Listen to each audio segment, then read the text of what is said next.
भारत में दोस्तों इतिहास तीन पार्ट में पढ़ाया जाता है। प्राचीन भारत, मध्यकालीन भारत और मॉडर्न इंडियन हिस्ट्री। कहने का तात्पर्य ये है कि हमारे पढ़ाई के मुताबिक हमारे देश का इतिहास शुरू होता है यही लगभग कुछ 100 ईसा पूर्व से। ऐसे देखा गया है कि रामायण को हमारे इतिहासकारों ने कभी भी इतिहास की श्रेणी में रखी ही नहीं, इसीलिए इसे केवल एक मिथोलॉजी कहा गया है। सिर्फ इसे एक काल्पनिक कथा माना गया है। यहाँ तक कि अंग्रेज के लिखे इतिहास में भी ये कहा गया है कि राम मात्र एक कल्पना मात्र थे। पर सच्चाई ये है कि महर्षि वाल्मीकि द्वारा इसकी रचना तब की गई थी जब अंग्रेजी तारीख का आविष्कार ही नहीं हुआ था। महर्षि वाल्मीकि ने रामायण की रचना सन 5074 ईसा पूर्व से ही की थी और रामायण कोई काल्पनिक कथा नहीं थी। समय बीतता गया, इसमें कुछ बातें जुड़ते गए और कुछ बातें घटते गए। काल्पनिक घटनाओं का समावेश हुआ और काल्पनिक घटनाएं जोड़ी गई। धीरे धीरे रामायण को काल्पनिक घटना का सच मानता चला गया।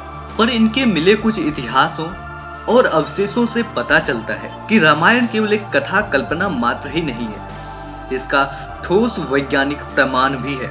आज हम मान्यताओं से जोड़कर ठोस प्रमाण लेकर आपके सामने हाजिर हुए। अयोध्या में 10 जनवरी 4114 ईसा पूर्व राजा दशरथ का पहला संतान प्रभु श्री राम का जन्म हुआ। यह टाइम वैज्ञानिकों ने कैलकुलेट किया था। आपको बता दूं कि इस टीम का अहम हिस्सा कौन था। तो इस टीम का अहम हिस्सा थे doctor APJ Abdul Kalam. Have proved that events narrated in Valmiki Ramayana actually occurred around 7,000 years back and can be subsequently dated. Ramasetu is found submerged at the same location as in described Valmiki Ramayana, and the city of Dwarka has been explored by American archaeologists in the Brahmaputra. As per the estimates made by the Intergovernmental Panel of Climate, यह हमारे भारत के बहुत बड़े scientist थे और ये ही इस team के मुख्य लीडर थे। महर्षि वाल्मीकि एक महान खगोल शास्त्री थे और उन्होंने रामायण के हर घटना से अवगत करवाते हुए आसमान में ग्रहों की स्थिति से भी अवगत करवाया है। उसी आधार पर वैज्ञानिकों ने रामायण काल की सारी घटना और तिथि भी खोज निकाली। खगोलीय विवरण की गुत्थी सुलझाना इतना आसान काम तो नहीं था, पर भारत में कई वैज्ञानिकों की टीम ने मिलकर इस गुत्थी को सुलझाई और यही वजह है कि आज सबूत हमारे सामने है। प्रभु श्री राम की जन्म तिथि का गणना 9 आधारों पर की गई थी। ग्रहों की स्थिति, समुद्र का स्तर, पेड़ पौधों का विवरण, धरती का स्वरूप, पृथ्वी की आयु, मनुष्य की जेनेटिक्स, मनुष्य के अलावा बाकी जीवों का अध्ययन, पृथ्वी की आयु, खुदाई में पाई गई बाकी चीजों का अध्ययन और मौसम विज्ञान, अर्थात 9 प्रमाणों के आधार पर श्री रामचंद्र के जन्म तिथि को निकाला गया था। इस तिथि को निकालने के लिए इसरो और नासा जैसी एजेंसी इस तकनीक का इस्तेमाल करती है। इसका तात्पर्य ये है कि जो कुछ भी हम पढ़ते हैं वह सब घटनाएं कभी न कभी हुई थी। यह हमारा इतिहास साक्षी है। जब प्रभु श्री रामचंद्र जी श्रीलंका पर चढ़ाई करने निकले तो रामेश्वरम समुद्र के पास पहुंचे और जब ये उस समुद्र के पास पहुंचे तो विशाल समुद्र हिंद महासागर यानी कि बाधा बनकर सामने खड़ी हो गई। तब श्री रामचंद्र ने हिंद महासागर को रास्ते से हटने की विनती की। यह भारत श्रीलंका को जोड़ने वाली राम सेतु अभी भी श्रीलंका का पुख्ता प्रमाण देती है। वाल्मीकि रामायण में राम सेतु का विशेष वर्णन मिलता है। पुल बनाने के लिए भगवान श्री रामचंद्र जी नल और नील को जिम्मेदारी सौंपी थी।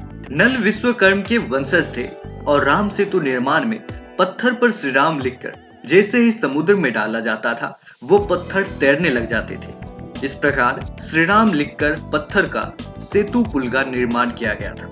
अमेरिकी पुरातत्व वेदों के हवाले से कहा गया है कि भारत और श्रीलंका के बीच 48 किलोमीटर लंबी एक रेखा पत्थरों से बनी हुई है और ये चट्टानें 7000 साल पुरानी है, जबकि जिस बालू पर ये चट्टानें टिकी है वो लगभग 4000 साल पुरानी है। कई लोग राम सेतु ब्रिज को सच मानते हैं तो कोई झूठ। राम सेतु को अंतरराष्ट्रीय स्तर पर एडम्स ब्रिज के नाम से भी जानते हैं। इसका दूसरा किनारा वास्तव में श्रीलंका के मंडार से जाकर जुड़ता है। ऐसी मान्यता है कि इस पुल को निर्माण में जिन पत्थरों का इस्तेमाल किया गया था वो पत्थर पानी में फेंकने के बाद समुद्र में नहीं डूबे और पानी की सतह पर तैरते रहे। ऐसा क्या कारण था जो पत्थर पानी में नहीं डूबता था? कुछ लोग इसे धार्मिक महत्व देते हुए ईश्वर का विशेष चमत्कार मानते हैं, पर साइंस इसके पीछे क्या तर्क देते हैं यह बिल्कुल विपरीत है। इतिहासकार और पुरातत्वविद प्रोफेसर माखन लाल कहते हैं कि इसमें कोई भी आश्चर्य की बात नहीं। कोरल और सिलिका पत्थर जब गर्म होता है तो उसमें हवा एब्जॉर्ब हो जाती है, अर्थात उसमें हवा अपना स्थान बना लेती है, जिससे कि वो पत्थर हल्का हो जाता है और जिसके फलस्वरूप वो पत्थर पानी में तैरने लगता है। ऐसे ही पत्थर को चुन चुन कर इस राम सेतु ब्रिज का निर्माण किया गया। पश्चिमी लोग इसे एडम ब्रिज के नाम से जानते हैं। सुंदरकांड में यह उल्लेख है कि राम भक्त श्री हनुमान जी जब श्रीलंका पहुंचे थे तो वहां 4 दांतों वाले हाथी को रावण की महलों की रक्षा करते हुए देखा था, और सच में भी ऐसे 4 दांतों वाले हाथियों के अवशेष भी वैज्ञानिकों को श्रीलंका में प्राप्त हुआ, जिन्हें आज उसे गोफोत हृदय के नाम से जाना जाता है। वारलपोला श्रीलंका की वो जगह में से जाना जाता है जहां पर रावण अपना पुष्पक विमान उतारा करते थे। इतना ही नहीं, श्रीलंका गवर्नमेंट द्वारा खोज करने के बाद यहाँ 5 ऐसी जगहें मिली है जहाँ साबित हुआ है कि रावण पुष्पक विमान इस जगह पर ही उतारा करते थे, और श्रीलंका गवर्नमेंट द्वारा ऐसा बोर्ड भी लगाया गया है। श्रीलंका के घने जंगलों में एक गुफा है जिसके अंदर पानी का स्रोत भी है, जिसे आज भी देखा जा सकता है। ये रास्ता काफी लंबी है और रावण के महल से जुड़ा हुआ है, जहां के सरकार के द्वारा इस गुफा को सील कर दिया गया। सीता एलिया श्रीलंका का वो स्थान है जहां रावण ने माता सीता को बंदी बनाकर रखा था। उसे अशोक वाटिका के नाम से जाना जाता है। वहां अशोक पेड़ ज्यादा देखा गया है। श्री हनुमान जी जब श्रीलंका पहुंचे तो श्री हनुमान जी अपना विशाल रूप बनाकर गए थे, जिसके कारण वहां के शिलाओं पर हनुमान जी के विशाल रूप का वहां के पत्थरों का भार सहन न कर पाने के कारण उसके सिर पर इनके पैर का छाप उतर गया है, जिसे लगभग 7000 पहले का अनुमानित बताया गया है।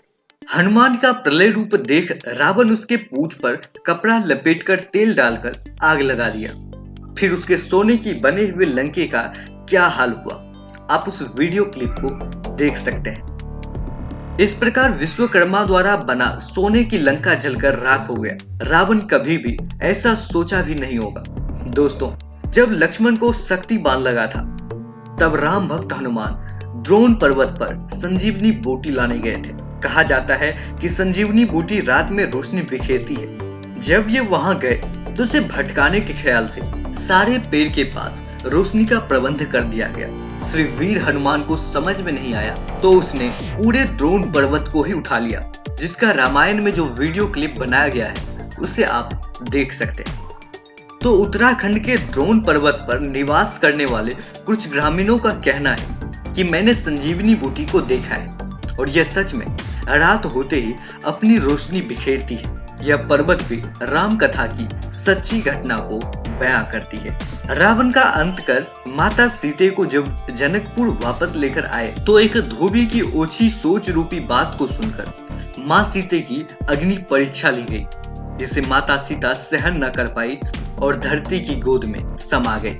श्रीलंका के रिसर्च सेंटर और वहां के पर्यटन मंत्रालय ने मिलकर रामायण से रिलेटेड ऐसे 50 स्थल ढूंढ लिए जिसका पुरातत्विक और ऐतिहासिक महत्व है, जिसका रामायण में भी उल्लेख मिल रहा है। इतना ही नहीं, रावण के 4 पुष्पक विमान उतारने वाले अड्डे भी ढूंढ लिए गए हैं। इन सारी खोज और प्रमाण से ये साफ जाहिर हो जाता है कि राम कथा सत्य प्रतीत होता है। और दोस्तों, इस राम कथा के बारे में आपकी क्या मान्यता है, आप हमें ये कमेंट में लिखकर जरूर बताइए। दोस्तों, अगर आप गेम खेलने के शौकीन हैं तो आप इस गेम को खेल सकते हैं। इस गेम का लिंक मैं नीचे डिस्क्रिप्शन बॉक्स में दे दूंगा, वहां से जाकर आप आसानी से इस गेम को खेल सकते हैं।